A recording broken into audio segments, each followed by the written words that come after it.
Well, thank you all for showing up to the 50th Town Hall. We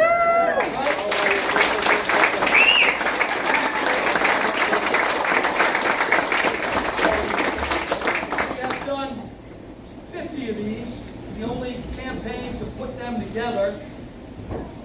And I attribute that to the fact that we started campaigning 2 years ago.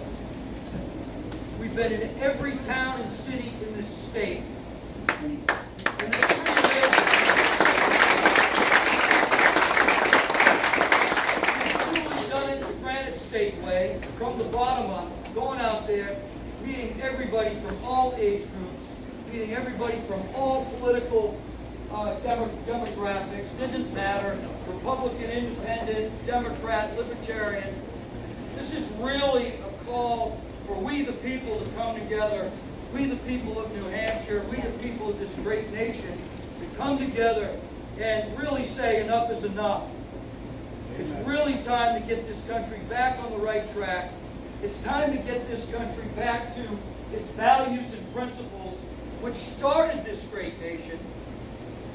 And although I think of what's going on in Europe right now with the death of Elizabeth II, and we really have to give her credit for what she stood for all these long years, all these decades, because she really did stick to her character and integrity, her belief in God, doing things the right way.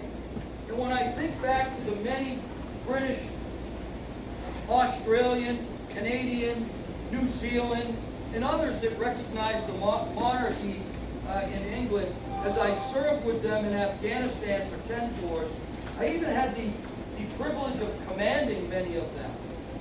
And I think of them also, not only in Afghanistan, but in the 28 different countries that we operated in.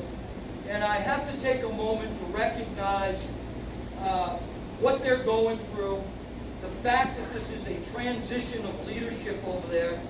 And we hope that the new leadership that takes it up honors her legacy and really steps to the forefront and says enough is enough. We have to come together for democratic principles. We have to come together for the principles based in our constitutional republic. And although we said enough is enough to the monarchy in 1776, we have to say enough is enough to those things that are leading this country in the wrong direction.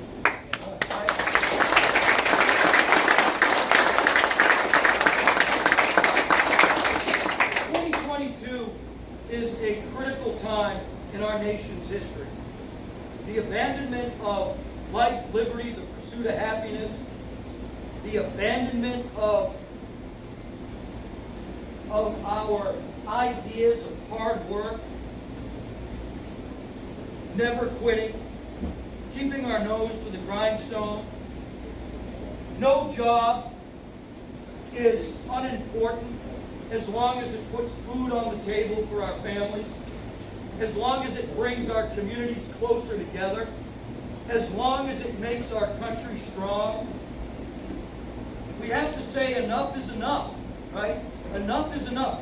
We can't afford to have our rights taken away from us.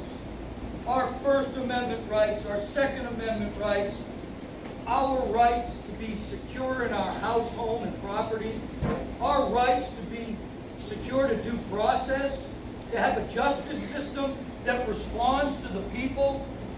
The most important people in our constitutional republic that need to be held accountable are the people at the top. The people at the top.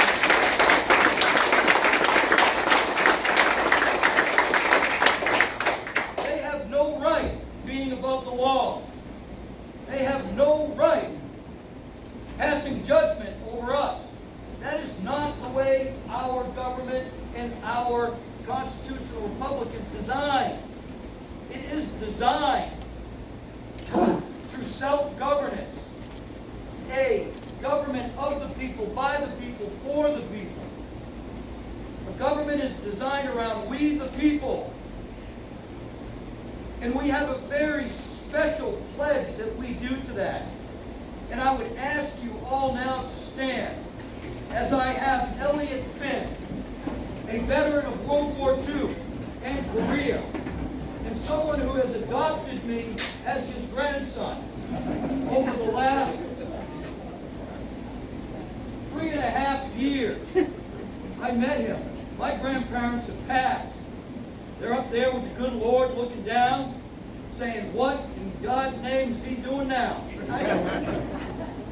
And so I pass it off to you, Elliot, a man that I have come to know and I have come to love as one of our veterans that has, like many of us in here, answered the call of our great nation during a time of need to emphasize the importance of our life, our liberty, our pursuit of happiness. So, without any further delay, would you please honor me in leading us in the Pledge of Allegiance?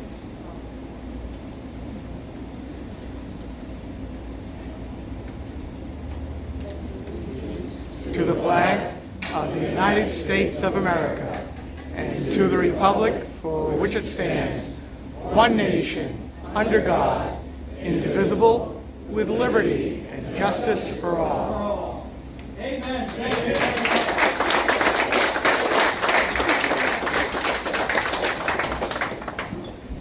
There are two pronouns that we have the opportunity to take advantage of, and that is, I pledge allegiance to something fundamental to us, liberty, justice for all, under a God that has given us our rights, and it's up to men and women to protect those rights. And when we don't protect those rights, and we allow others to take them away from us, when we don't stand up for what is ours, we find ourselves locked down. We find our rights taken away from us. We find that our children and our grandchildren's future is being mortgaged. We find that their education is not what it should be. We learned that, didn't we? And we got involved. And we want to change that. And we see that it's wrong. We see that our small businesses and families have been put through the ringer. Businesses closed unnecessarily. From 8 November 2020, I have been standing up against the lockdowns from the local level, state level, and federal level. I have said, no, this is wrong. We should not be doing this. And that doesn't come from somebody who's trying to politicize something. It comes from somebody who has a lot of experience in humanitarian operations in the military. Whether it's fighting diseases in many countries of the world, responding to earthquakes, responding to floods, responding to tsunamis, providing people with medical attention offshore in our mercy ships, getting people to those mercy ships, doing missions on the ground to preserve life, going into refugee camps and helping people in refugee camps, camps that are inhumane, camps where babies die regularly, covered in flies, where the smells are so devastating that you're almost incapable of enduring them, but people live in it. The U.S. military seems to be looked at as an organization that just takes lives, when all of us that have served know that it's an organization that saves more lives than it takes. And having that fundamental understanding and being able to take that to Washington, D.C., and take those people to task for what they have done over the last 20 years.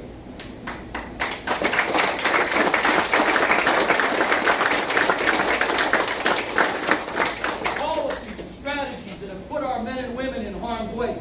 Men and women who went and said, yes, I'll do my job. You haven't given me a clear mission. You haven't given me a clear policy and strategy. I don't fundamentally understand it, but my nation is sending me there. My generals and admirals are telling me to do it. I go and do it. And the thanks I get when I come home is because I don't want to take a vaccine, I am now removed from the military. I am disgraced. I am sent home. My families are hurt. My pride is hurt. I am humiliated. That's the thanks they get from the Commander-in-Chief. That's the thanks they get from the Secretary of State and Defense, the Chairman of the Joint Chiefs of Staff, all people I have worked for in the past, all people I look forward to taking to task for the things that they've done. Not only for you,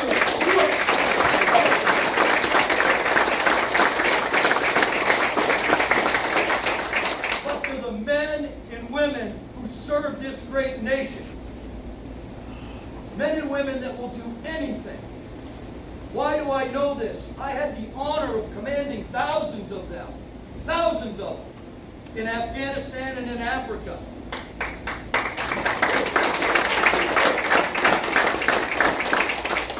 I have a memorial that I set up every day. Every time I come, everywhere I go, it stays with me.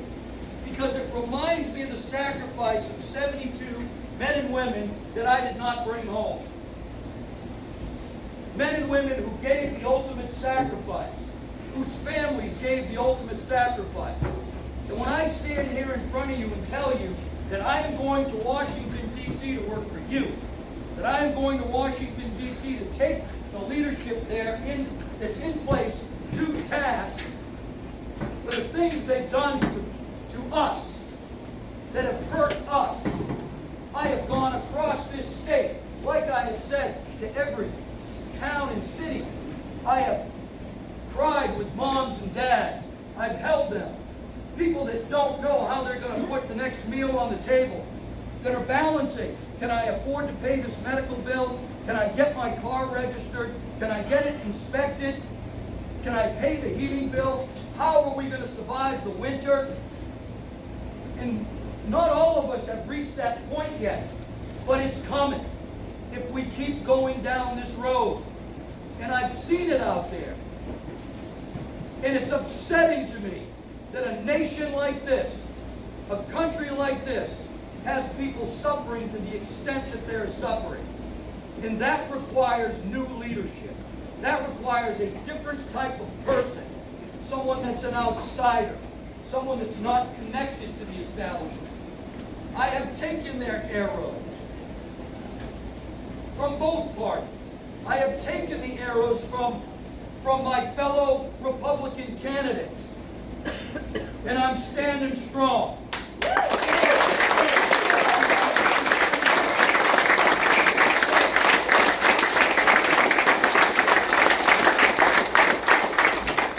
When God made Bolducs, they made oak trees. Not willow trees. We don't bend with the wind. We stand firm. And I know that in this great city that I grew up in, that I ran the roads in, that I played sports in, that I did mediocre in high school in, that I went on to serve this country, this city as a police officer. In my senior year of high school, I was popular, but then I wasn't so popular, right? Because I wanted to do the right thing, and I had an opportunity laid at my feet. And I said, you know what? I'm going to do the right thing. I'm going to assume some responsibility here. I'm going to be a little different. And that really set me up. And it really confirmed in me the things that the values of this city and the coaches. I got Coach Red Charlin here, former coach. Let's give him a round of applause.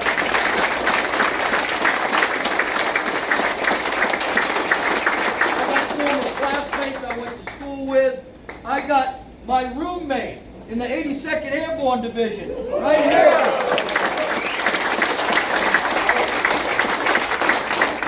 Retired police officer from the state of New Hampshire. We worked on Laconia together. He went to Belmont. Richie, come here, stand up. Come here, Richie.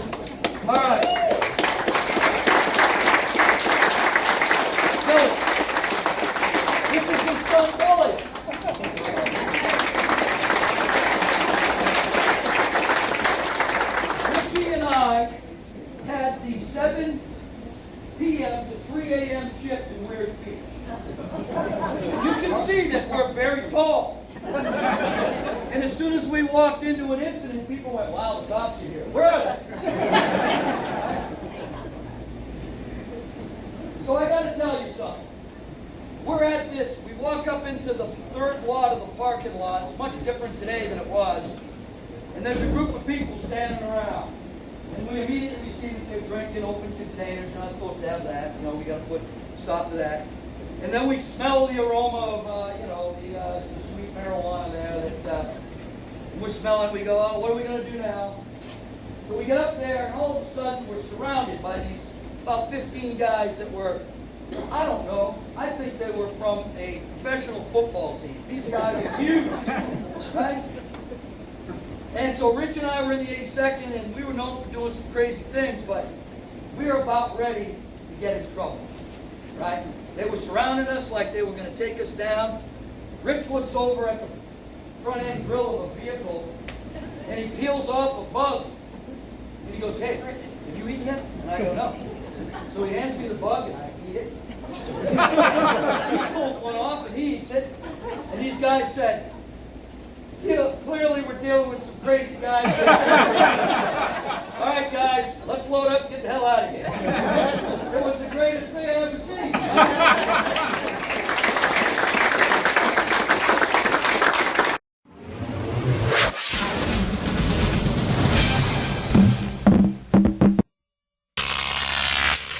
Croc TV.